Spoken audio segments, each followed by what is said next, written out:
Welcome to Nanak classes Shiv sir. दोस्तों, Nanak classes Shiv sir YouTube channel पे आप सभी साथियों का स्वागत है। आज हम चर्चा करेंगे आरपीएससी एग्रीकल्चर ऑफिसर का पेपर हुआ है, कृषि विभाग का पेपर हुआ है एग्जाम 2025 जो 20 अप्रैल 2025 को हुआ है।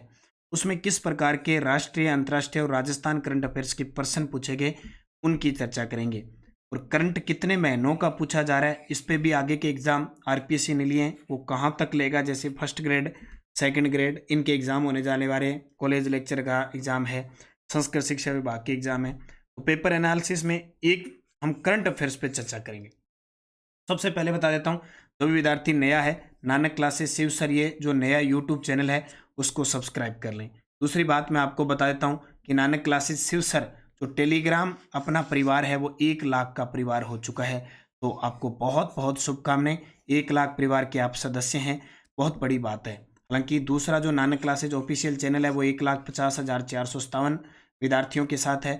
ये Nanak classes Shiv sir YouTube channel और टेलीग्राम दोनों ज्वाइन करें, क्योंकि नानक क्लासेस शिव सर का जो टेलीग्राम है मैं खुद टैकल करता हूँ। पूरा का पूरा एक साथी मेरे और हैं जो क्विज वगैरह देते हैं, बाकी सब पूरी तरीके से हैंड ओवर है मेरे पास।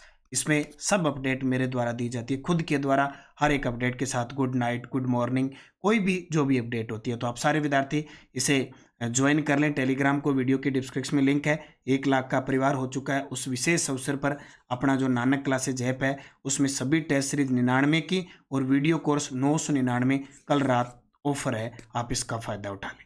अब हम चर्चा करें किसकी, कि इस एग्रीकल्चर ऑफिसर एओ पेपर में किस प्रकार के करंट अफेयर्स के प्रश्न पूछे। और आपको मैं चीजें बता, देखो, parliament powers, functions and privileges a comparative constitutional perspective पुस्तक के लेखक कौन है। तो इस पुस्तक के लेखक हैं के.एस. चौहान। के.एस. चौहान। अब ये प्रश्न कहाँ से आया। हमारा जो दूसरा चैनल है प्रताप क्लासेज, प्रताप नानक क्लासेज पे मैं रोज डेली की करंट की क्लास देता हूँ। प्रताप क्लासेज पे इंडिया और वर्ल्ड की करंट की क्लास आती है। ये हमारा चैनल है। 16 जनवरी 2025 की क्लास थी।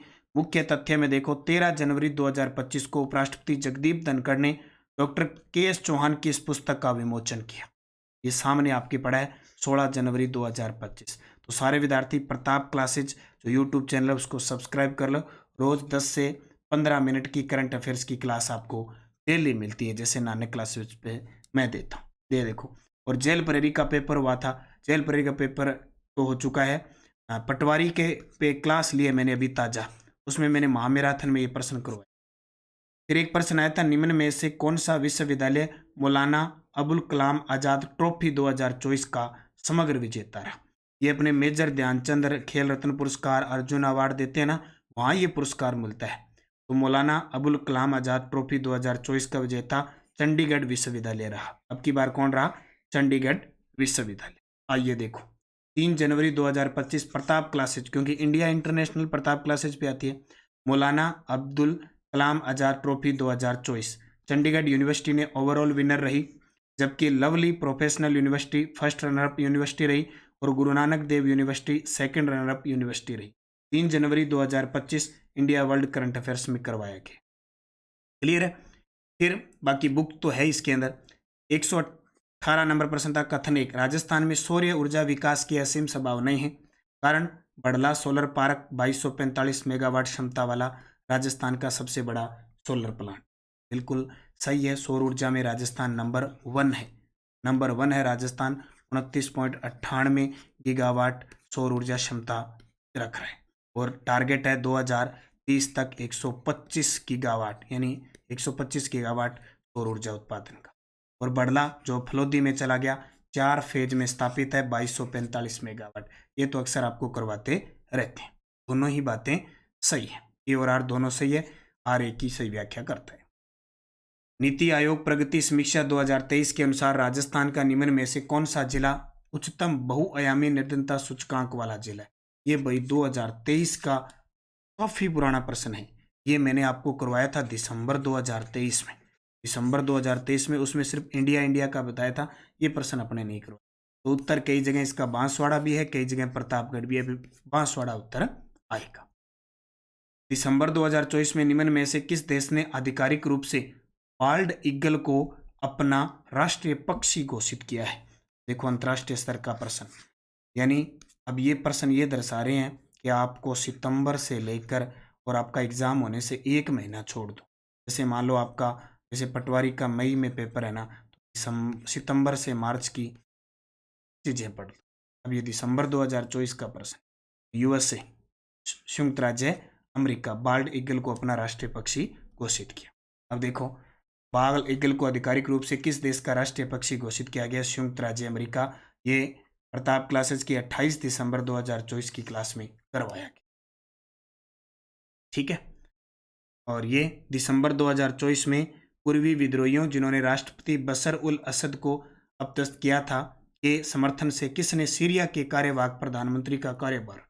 अब ये प्रश्न देखो कहाँ तक जा रहा है, मतलब 1 महीने में 1000 प्रश्न बन जाते हैं राष्ट्रीय और राज्य के, राष्ट्रीय के। फिर भी देखो सीरिया का कार्यवाहक प्रधानमंत्री पूछ लिया तो मोहम्मद अल बशीर।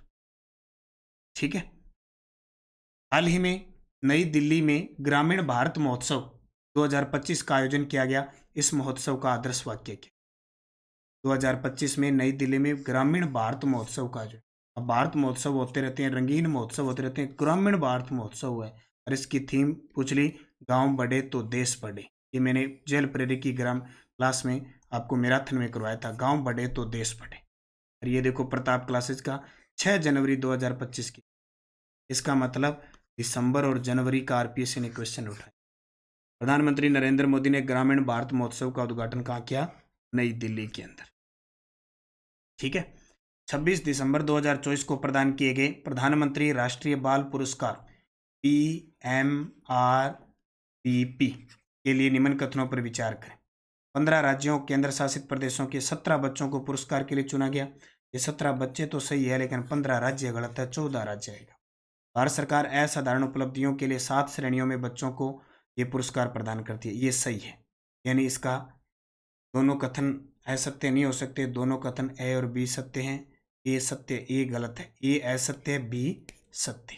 ठीक है, 26 दिसंबर को वीर बाल दिवस पर ये पुरस्कार दिए जाते। और ये देखो 26 दिसंबर 2024 की क्लास है प्रताप क्लासेज पे, राष्ट्रीय अंतर्राष्ट्रीय प्रताप क्लासेज पे आता है। यह दिन साहिबजादों के बलिदान की स्मृति में समर्पित है। इस बार 14 राज्यों और केंद्र शासित प्रदेशों के 17 बच्चों को पुरस्कार के लिए चुना। 17 बच्चों में 7 लड़के 10 लड़कियां थी। इस कार्यक्रम का उद्घाटन पीएम मोदी सुपोषित पंचायत योजना का शुभारंभ भी किया भी है। जो अच्छा प्रदर्शन करेगा उस ग्राम पंचायत को 1 लाख रुपए पंचायत को, ये भी घोषणा।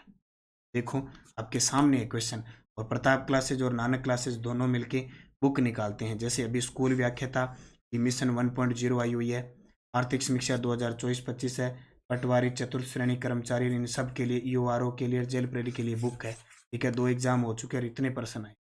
जरूर नानक क्लासेज के जाके आप विजिट करें। राजस्थान में हाल ही में कर्म भूमि से मातृभूमि अभियान प्रारंभ किया गया। शुरुआती स्तर पर यह अभियान निम्न में से किस जिले में प्रारंभ नहीं किया गया? मतलब नानक क्लासेज वाला तो आपको बताने की जरूरत ही नहीं है।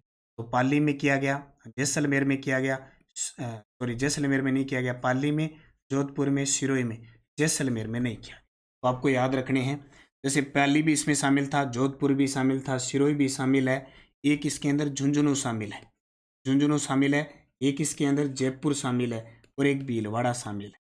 ठीक है, कर्म भूमि से मातृभूमि योजना, ये योजना 15 जनवरी 2025 को चली है। फ्लैगशिप कार्यक्रम में इसको शामिल है किया है, कर्म भूमि से मातृभूमि योजना। ठीक है, इसको याद रखें। और 2027-28 तक 45,000 ट्यूबवेल रिचार्ज संरचनाओं का निर्माण कर। उसके बाद में हाल ही में जारी राजस्थान की एकीकृत स्वच्छ ऊर्जा नीति 2024 का लक्ष्य 2030 तक कितनी नवीकरणीय ऊर्जा क्षमता हासिल करना है? कितनी नवीकरणीय? तो ये प्रश्न आ गया, नई नीति जारी की थी स्वच्छ ऊर्जा नीति 2024, उसमें से प्रश्न आया है। चाहे बुक के अंदर देख लो, चाहे मैंने बहुत बार आपको करवा दिया, ये देख लो। ठीक है, तो 2030 तक ऊर्जा क्षमता में वृद्धि करने का टारगेट है, इसलिए 2024 में ये नीति जारी की गई थी। 125 मेगावाट ऊर्जा क्षमता हासिल करना है। ध्यान रखना, इसमें नेट मीटरिंग व्यवस्था में 80% ट्रांसफार्मर क्षमता तक सोलर रूफटॉप लगाने की अनुमति प्रदान की गई। इस देश के सहयोग से राजस्थान वानिकी व जैव विविधता विकास परियोजना RFPDP राज्य में संचालित की जा रही है। ये बहुत इंपॉर्टेंट है। तो किसके सहयोग से? जापान के जीका कंपनी के सहयोग से। जापान की जो जीका कंपनी है उसके सहयोग से स्थापित की जाए। जायका इसको हम कहते हैं, जीका या जायका है। और ये आप देख सकते हैं आर्थिक समीक्षा 2024-25 से क्वेश्चन को उठाया गया है। सूखा अब वानिकी जैव विविधता विकास परियोजना, ठीक है, इसको याद रखना। तो इसका उत्तर वैसे फ्रांस भी फ्रांस होगा, क्योंकि आर्थिक समीक्षा 2024 के अनुसार AFD जो कंपनी है ना, AFD, ठीक है, AFD राजस्थान वानिकी व जैव विविधता विकास परियोजना, ठीक है, जापान ही जायका ही होगा, सॉरी, जापान जायका ही होगा। तो इसको याद रखना, ये इसके द्वारा शुरू किए गए, प्रश्न पेपर में पक्का आएगा, वापिस आ चुका है। उसके बाद देखिए सूखा संभाव्य क्षेत्र, कौन सा? सूखा संभाव्य क्षेत्र कार्यक्रम DPAP का आरंभ राजस्थान में किस वर्ष प्रारंभ किया गया? 1974-75 में, 1974-75 में इसको प्रारंभ किया गया। अब ये क्वेश्चन भी बहुत इंपॉर्टेंट है, ये क्वेश्चन भी बहुत इंपॉर्टेंट है, क्योंकि आर्थिक समीक्षा के अंदर इस प्रकार के क्वेश्चन ना सीधे सीधे देते हैं और पेपर में ये प्रश्न टपक जाते हैं, पेपर में सीधे सीधे प्रश्न टपक जाते हैं। तो इनको याद किया करो अच्छे तरीके से। कोई भी प्रश्न आसान नहीं होता है, कोई भी मुश्किल नहीं होता है जब आप लगातार पढ़ रहे हैं। तो ये जो इसका वैसे नाम है DPAP, ठीक है। कब शुरू हुआ था? ये 1974-75 में शुरुआत हुआ था और 11 जिलों के 32 खंडों में संचालित है। 11 जिलों के 32 खंडों में संचालित है, 11 जिलों के 32 खंडों में। और ये किस साइड है? सूखा संभाव्य पश्चिमी राजस्थान में मत सोच लेना। ये जो है ना, ये उदयपुर हो गया, जैसे डूंगरपुर हो गया, बांसवाड़ा हो गया, कोटा, बारां, झालावाड़, टोंक, सवाई माधोपुर, भरतपुर, अजमेर, इन जिलों में संचालित है। और इसमें केंद्र का 50% और राजस्थान का 50% है। ये भी आपको ध्यान में रखना है। DPAP सूखा संभावित क्षेत्र कार्यक्रम। वन विभाग राजस्थान वार्षिक रिपोर्ट 2023-24 के अनुसार राज्य का प्रति व्यक्ति औसत वन आवरण कितना है? ये तो ज़्यादा लंबा चौड़ा हुआ ही नहीं है, बस 2-3 दिन पहले मैंने वन रिपोर्ट करवाई है। क्या करवाई है? One report. और अभी ताज़ा ताज़ा बुक में भी डाली गई है। तो 0.037 हेक्टेयर है, 0.037 हेक्टेयर है नई जो रिपोर्ट आई है उसके अनुसार। संस्कार सारस्वत दिसंबर 2024 में बेंगलुरु में आयोजित योनेक्स सनराइज 86वीं सीनियर नेशनल बैडमिंटन चैंपियनशिप में सीनियर नेशनल मेंस डबल खिताब जीतने वाले राजस्थान के पहले शटलर बने हैं। तो ये जोधपुर के, ये भी मैं आपको करवा चुका हूँ। टेलीग्राम आप सभी के पास प्रूफ के रूप में है, जरूरत ही नहीं है प्रत्यक्ष को प्रमाण की। ये देखो नानक क्लासेस शिव सर पर सब डाला हुआ है कि कौन सा प्रश्न कहाँ से आया। राजस्थान के राज्य स्तरीय युवा महोत्सव में 12 जनवरी 2025 को कितने युवाओं को यूथ आइकन अवार्ड से सम्मानित किया गया? 11 को। कब? 12 जनवरी को हमने राज्य युवा दिवस मनाया और प्रत्येक को 1 लाख रुपए की राशि बजट 2024-25 में इसको घोषित किया गया था। बजट 2024-25 में इसको घोषित किया गया, ठीक है, ये याद रखना। ये आपके जो एग्जाम हुआ था कृषि विभाग के अंदर, उसमें ये प्रश्न आए थे, तो मैंने आपको बता दिया। RPSC एग्रीकल्चर ऑफिसर के।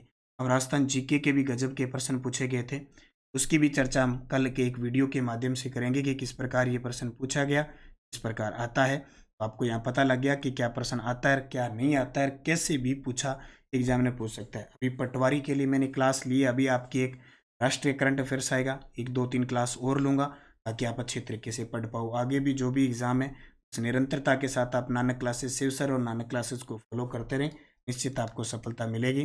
धन्यवाद। जय हिंद, जय भारत, जय राजस्थान।